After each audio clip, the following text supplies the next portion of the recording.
There is perhaps no greater collaboration in film history than John Williams and Steven Spielberg. They make magic with everything they touch, and there's possibly no greater example of that magic feeling than E.T. Over the years, it's had numerous releases, and to celebrate its 40th anniversary, Mondo released this gorgeous new record.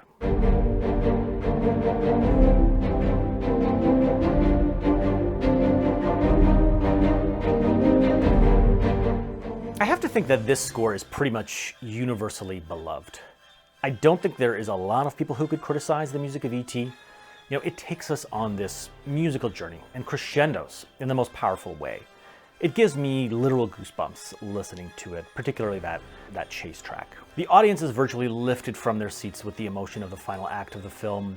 The bicycles flying into the sky with the soaring score that just downloads into our psyche. It can attach to those core childhood memories. I think we all felt as if we were along for the ride as a 9-year-old on those bikes. A great story from the recording of this score details how John Williams had issues with timing of the music during the recording of that final chase. This resulted in Steven Spielberg shutting off the projector and telling Williams to go record the music however he wanted. Spielberg then later recut the scene around that music that Williams had recorded. And just as impressively, Williams wrote that score without seeing the final version of the film, without any of those special effects included. Just movie magic. This score deserves a special package and a place in any collector's shelf. Mondo released this 2 LP reissue with 2 colorways, the Full Moon and Heartlight.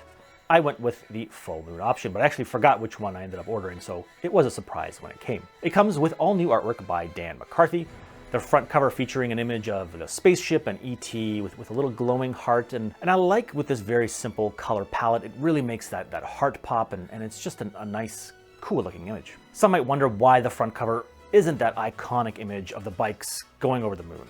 So iconic that it's the intro logo for the Amblin production company. Well, they saved that for the gatefold, and I think that was an excellent choice. You have this beautiful wide canvas to really give the image that cinematic feel. This is by far one of my favorite gatefolds. You've got this iconic image that's just beautifully done. If you look at some of McCarthy's other work, you'll see it's very much in line with, you know, this particular piece, and he really has a cool style, especially when it comes to forest imagery, so it's a really nice pairing. I'm very pleased with the artwork, and I'm glad that they did depart from that original look, just to give us a little bit of a different feel, you know, from that original release and from the La La Land recording that came out a couple of years ago. The album was produced by Bruce Botnick and Mike Matessino, with all new liner notes by Mike Duquette, which beautifully captures what the score means and its impact. It's actually a really good read.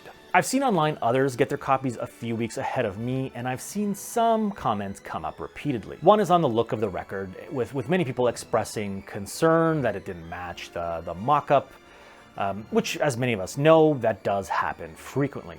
It does appear to utilize that same color effect that they use on the Avengers album, as well as the Batman release. You know, I've gotten used to this effect, but it's still not my favorite. You know, the little dots kind of throw me off from the pellets, and it just, people seem to have an issue with this effect being used. One thing I wish they did differently was not splitting the color effects into 2 separate releases as well. You know, I've previously praised labels like Mondo for offering those 2 color effects in one release, you know, record 1 and record 2. You know, to me, this just results in people buying 1 copy of each just to get both types, you know, for those hardcore collectors, which leaves some people unable to get any variant when they do sell out. Not a huge deal for me, lots of labels do that, but it would just be nice to not get people to buy up all the copies. And I do believe they have a black variant available as a retail release. The other issue that's been expressed is the sound quality, which I actually do agree with.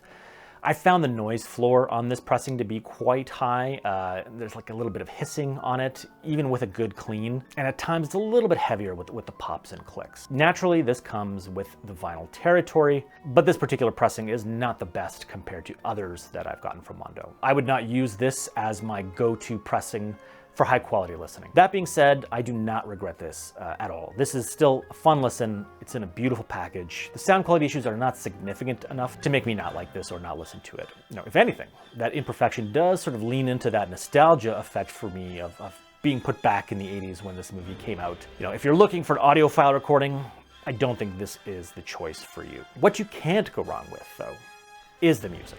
Like a lot of John Williams scores, most of the general population, they know the main theme. This has been a concert theme, used since the 80s, but not many people realize how much great other score material there is with other themes and other ongoing motifs. I bet if I played a bit of, this track, you would think of government agents.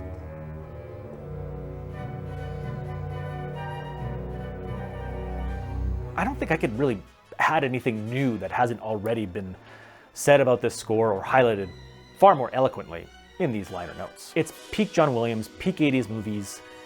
It's just perfection.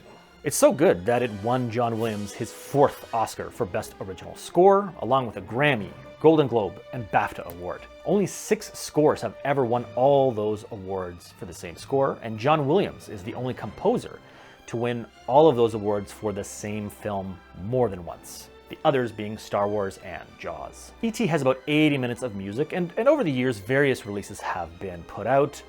Some that have alternate cues and different material that was previously unreleased. The original 1982 release, like many other John Williams releases, did consist of those concert arrangements, but with subsequent releases like this one, including cues that were directly from the film. It's just amazing to me that this is a handwritten score with over 500 pages. And this score features many sort of signature John Williams isms, and there's little sort of specks of Star Wars and even Jurassic Park that you can hear sprinkled throughout the mix. Now there's this E.T. book that I read with my kids, and as I'm reading it, I can hear the music. It's just so ingrained in my brain. Overall, this score is great. This release is pretty solid, not perfect, but E.T. is the epitome of Hollywood blockbuster magic, and any time I can experience just a crumb of that music or film, I am transported back to my childhood. If you snagged a copy of this, I would love to hear your thoughts on this release and how maybe that compares to other releases that you have heard, especially that La La Land release a few years ago, since they did put out a nice LP. But other than that, thank you very much for watching. If you liked the video, please do leave a like and consider subscribing. Other than that, we will see you next time.